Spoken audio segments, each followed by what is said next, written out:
Welcome to Tenor Tech, where I solve the problems you didn't even know you had. You start by mounting the dash cam where it sees the road and hides behind the mirror. This reduces glare and keeps sight lines legal. Once mounted, press the pad firmly for 30 seconds and allow adhesive to set about 10 minutes so it bonds.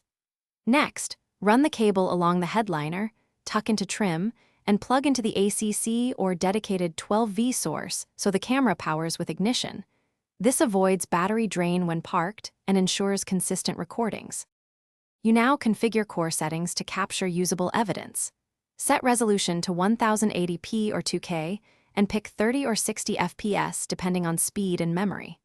Once done, enable loop recording so old files overwrite automatically, turn on the G-sensor to lock collision clips, and enable parking mode if you want surveillance while parked.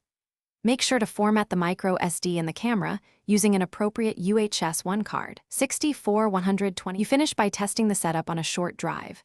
Confirm horizon alignment, license plate clarity, audio, and correct timestamp. Adjust angle if needed.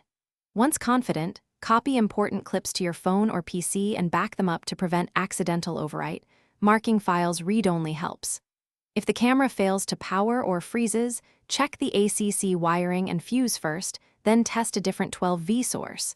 If recording issues persist, format the micro SD in camera and replace the card.